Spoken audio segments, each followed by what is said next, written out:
अस्सलामुअलैकुम। आज की कुछ ताज़ा खबरों के साथ हाजिर हूँ। ऐसी मज़ीद वीडियोस देखने के लिए हमारे चैनल को सब्सक्राइब करें और घंटी के निशान को दबा दें ताकि मेरी रोज़ की वीडियो आपको मिलती रहे। शुक्रिया। चेयरमैन पीटीआई के वकील शुएब शाहीन साहब हमारे साथ ही मौजूद हैं, उनसे बात करते हैं इस वाक़े के हवाले से भी और ओवरऑल जो केसेस की पोजीशन है, स्टेटस है, उसके हवाले से भी क्या उनकी एक्सपेक्टेशन है। शुएब साहब, बहुत शुक्रिया सर आपके वक्त का। शुएब शाहीन साहब, पहले तो ये जो तोशा खाना का मामला है यह मंडे तक पोस्टपोन हो गया है, तो क्या आपको इम्कान है कोई, बल्कि ये कहना चाहिए कोई उम्मीद है कि अगले हफ्ते में रिहाई मुमकिन हो सकती है, चेयरमैन पीटीआई की, फैसला मुअत्तल हो जाएगा? देखिए, पहली बात तो ये है कि काबिल अफसोस बात है कि हाई कोर्ट सुप्रीम कोर्ट के फैसलों को नहीं मानती और एडिशनल डिस्ट्रिक्ट एंड सेशन जज जो है वो हाई कोर्ट के फैसलों को नहीं मानता। सुप्रीम कोर्ट में पहली राउंड ऑफ लिटिगेशन में जस्टिस याया अफरीदी साहब की सरबराही में बेंच ने फैसला दिया था कि Islamabad high court jurisdiction, limitation, maintainability और authorised person by the election commission, ये इन सारी चीजों को खुद डिसाइड करेंगे। लेकिन उन्होंने अगेन डिसाइड करने के बजाय तीसरी मरतबा उधर नीचे एडिशनल डिस्ट्रिक्ट सेशन जज को भेज दिया, जिसने बगैर सुने ये कहा कि जो आपने फैसला किया हाईकोर्ट में उसको नहीं मानता, मैं ऑलरेडी पुराना फैसला जो दे चुका हूँ वही मेरा फैसला है। तो ये तो है बदकिस्मती। अब जो परसों लगा हुआ था केस इस्लामाबाद हाईकोर्ट के पास, जब सब कुछ बहस हो गई, मुकम्मल हो गया, जब फैसला देने लगे तो वो आगे इलेक्शन कमीशन के वकील वो कहते हैं नहीं कल केस लगा हुआ है, आप उनका ऑर्डर देख लें, अगर इनको रिलीफ मिल गया तो फिर आप फैसला न करें। वो करने के बाद कल आकर के, हालांकि सस्पेंशन ऑफ जजमेंट के ऊपर 10 से 15 मिनट, 20 मिनट, आधे घंटे से ज्यादा बहस नहीं होती। ये 7 तारीख से 8 तारीख से केस था और ऑलरेडी अपील एडमिटेड थी और उसी दिन हमने गुजारिश की थी chief justice Islamabad high court से कि आज ही फैसला करते हैं, आप सस्पेंशन का केस बनता है दे दें, नहीं तो ना दें, आप रिफ्यूज करते हैं, या आप कल पे रख लें, परसों रख लें, 2 दिन बाद रख लें। उन्होंने कहा जी मैं 4 दिन के अंदर अंदर रख दूंगा डेट। पहली तारीख आई 17 दिन 18 दिन के बाद, फिर कल कोई 4 घंटे सुनते रहे, उसमें सुनने की कोई बात ही नहीं थी। फिर आज के लिए जी हम एडजर्न कर रहे हैं कल के लिए, हालांकि कल 2 बजे सुप्रीम कोर्ट में केस फिक्स था। और आज जब आते हैं वो कहते हैं जी वकील साहब बीमार हो गए, और वहाँ वकील साहब की इमरजेंसी भी हो गई। जब वो पहुंच भी किया, हुमायूं दिलावर ने ना सिर्फ सजा दे के बल्कि उसको एग्जीक्यूट भी कर दिया 10 मिनट के अंदर अंदर। और ये सारा कुछ जो नजर आ रहा है, ये सारा इंसाफ और कानून के ऊपर एक बदनुमा दाग है जो अदलिया को खुद अपने शुएब साहब एक जरा ये वजाहत काइंडली कर दीजिएगा कि एक साइड पे लीगल टीम जो है वो chief justice Islamabad high court पे अदम एतमाद का भी इजहार कर रहे हैं और आपने दरख्वास्त दी है काफ़ी सख्त, और फिर उनके सामने आप मुकदमा भी लड़े हैं, ये क्या कन्फ्यूजन है? और दूसरा, ख्वाजा हारिस साहब की अलहदगी की खबरें जो हैं केस से, उनमें क्या सदाकत है और वो क्या माजरा है? देखिए, ख्वाजा हारिस साहब तो बाकी तो वकील किसी केस में आए या किसी केस में ना आए, ये तो उसकी डिस्क्रिप्शन होती है, या ये आप कह सकते हैं अपने क्लाइंट की ख्वाहिश होती है कि किसको पेश करना है, ये भी उसकी डिस्क्रिप्शन है, और वकील माजरत कर ले तो ये भी उसकी डिस्क्रिप्शन है।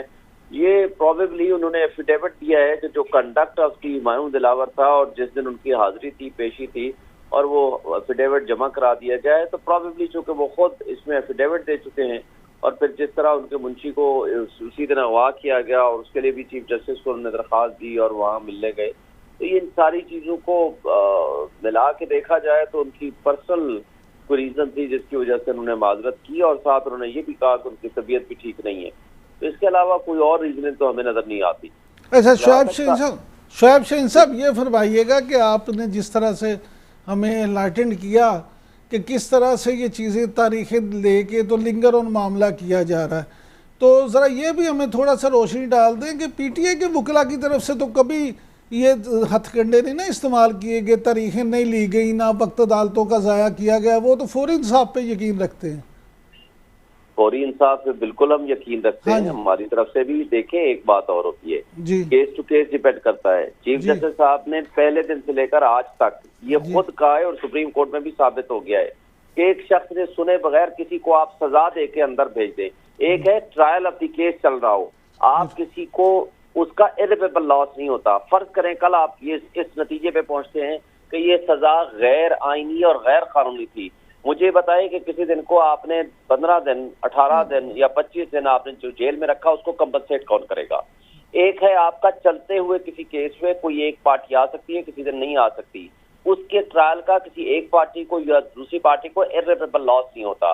आईने पाकिस्तान आपको एक एक लम्हा आपको आजाद पैदा किया है और आजाद फिजा में सांस लेने का आपको हक देता है। बिल्कुल ठीक। लेकिन आप किसी की आजादी को सलब कर सकते हैं but with due process of law. कल अगर ये साबित हो जाता है कि ये सब फ्रॉड और ड्रामा गलत था और ये जो कुछ सजा हुई है ये गलत थी, मुझे बताएं उसकी कंपनसेशन क्या होगी सिवाय इस बात के हाँ जी अफसोस हुआ है।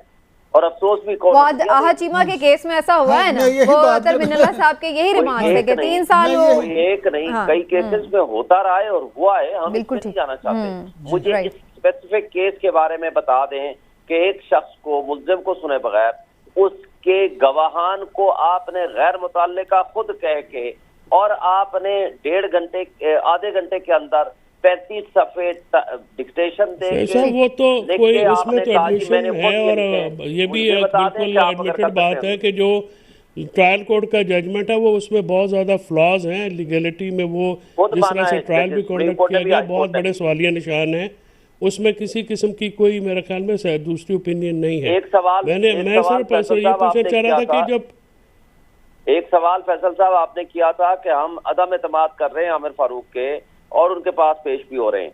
अदम एतमाद की तो हमारे पास स्ट्रॉन्ग रीजंस हैं और हमने लिख के दिए हैं आमिर फारूक साहब को। पिछले केस में इसी केस में यानी इसी तोशाखाना वाले केस में उन्होंने बगैर सुने उस एप्लीकेशन को डिसमिस कर दिया जिसको हमने सुप्रीम कोर्ट में चैलेंज कर दिया। अब हमारे पास ऑप्शन क्या है, हमने तो पेश होना ही होना है। हम तो उनको कहते हैं आप ना सुने। दर्जनों मिसालें मौजूद हैं कि आप मुतासिब हैं आमिर फारूक साहब को बताया है, दर्जनों मिसालें वो हमको उनको लिख के भी दी हैं, लेकिन वो कहते हैं मैं नहीं सुनना है। और जैसे हमने हुमायूं दिलावर के बारे में लिख के दिया कि उसका क्या कंडक्ट है और उसके बाद कहते हैं नहीं वो ही सुनेगा। यही 2 जज आपके फैसले करेंगे, नीचे वो और ऊपर मैं।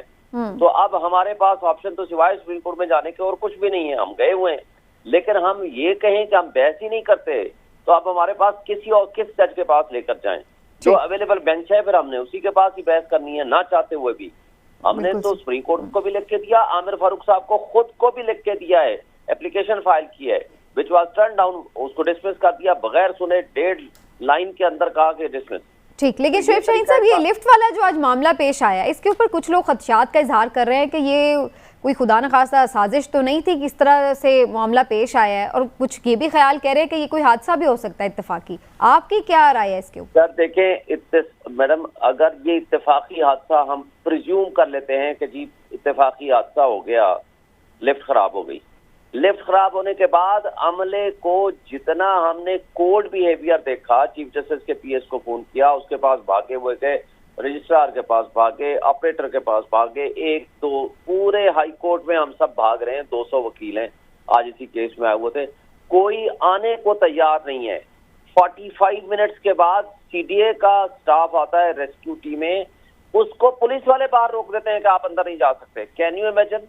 उनकी एम्बुलेंस, उनकी गाड़ियां, उनके यूनिफॉर्म में वो आते हैं, वो वहां बाहर खड़े हैं। शुक्र है किसी वकील ने बाहर देख लिया। फिर हमारे 30-40 वकील जाते हैं, पुलिस वालों से हाथापाई होती है और जबरदस्ती उनको रेस्क्यू वालों को लेकर आते हैं। और इस दौरान 10 मिनट उन्होंने और गुजार दिए। फिर जा करके उन्होंने अपने वो जो मैकेनिकल तरीके से उन्होंने उसको लिफ्ट खोली। अगर पहले ही खराब करना अगर इत्तेफाकी है तो मुझे बताएं उसका अमला किधर गया? क्या जज फंसे होते तो ये ना आते उसको खोलने के लिए? जिनका अमला ना आता, 45 मिनट्स, दिन 12 बजे, पौने 12 बजे का टाइम है, 1 बज गया है और कोई बंदा आने को तैयार नहीं है, उनका स्टाफ आया ही नहीं ना। तो रिस्पांस टाइम की वजह से आप शकूक को शुबात में पड़ जाते हैं। शुएब शाहीन साहब ये भी नहीं है, हमें ये यकीन है। शुएब साहब मुझे आखिरी बात, पुलिस वालों को किसने इजाजत दी कि आप रेस्क्यू के अमले को भी अंदर ना आने? अच्छा शुएब साहब ये भी फरमाइए कि आपके यकीन और शकूक अपनी जगह, लेकिन अगर लिफ्ट में 10 लोगों की गुंजाइश हो और लोग 18 आ जाएं तो उसमें फिर लिफ्ट बंद नहीं होगी तो क्या होगा? ये 10 लोगों की गुंजाइश बिल्कुल नहीं है। ये आपको जिससे भी बताया है उसके अंदर लिखा हुआ है, आप वेरीफाई कर लें। 1600 केजी की रिक्वायरमेंट है, उसके अंदर 18 अफराद थे और 18 अफराद का टोटल अगर आप वैल्यू वो वेटेज भी अगर निकालेंगे तो उसका 1500 को क्रॉस नहीं करता। एक बात। दूसरी बात मैं ये कहता हूँ कि फर्ज कर लेते हैं कि ये ओवरवेट हो गया, हम फर्ज कर लेते हैं ये गलत था, जो सब्सिक्वेंट इवेंट्स हैं मुझे बता दें कि अमला किधर था हाई कोर्ट का। दूसरा मुझे बता दें पुलिस रेस्क्यू को क्यों नहीं आने देनी थी। अगर हमारे वकील आज ज्यादा ना होते, हम हाथापाई करके उन बंदों को अंदर ना लेकर आते थे, वो तो मर गए थे बंदे। मुझे बताएं कि आप 4 घंटे या 5 घंटे या 3 घंटे फर्ज करो, खुदा ना वो इतनी खास्ता, गर्मी और इसके हब्स खिलाफ में कोई शिकायत भी दर्ज कराई है आपने किसी जगह पे? सर ये मुझे नहीं पता, ज़ाहिर है इसका तो प्रोसेस होगा, लेकिन अल्लाह का हमने शुक्र अदा और किया कि लतीफ अल्लाह ने खोसा साहब की जिंदगी सेहत का रखी क्या हमारे। हाल है? नहीं, वो तो बाहर निकल कर उन्होंने बड़ी दबंग किस्म की तकरीर भी की है जैसा, खोसा उससे साहब आप ने नाजा बड़ा लगा लें बड़ा आप। उन्होंने कहा मैं पानी अंदर दिया गया, उन्होंने कहा मैं सबसे आखिर में पानी पीऊंगा। उनको कहा सबसे पहले आप बाहर निकले, उसने कहा मैं आखिरी बंदा होऊंगा, सबसे आखिर में मैं बाहर आऊंगा। नहीं, खोसा साहब इस लिहाज से दबंग भी हैं, बहादुर आदमी हैं। ठीक, और इसमें तो उसने कोई बड़ी शक की अच्छी बात तकरीर नहीं। भी की। चलिए शुक्रिया शुएब शाहीन साहब, थैंक यू सो मच, आपने वक्त दिया।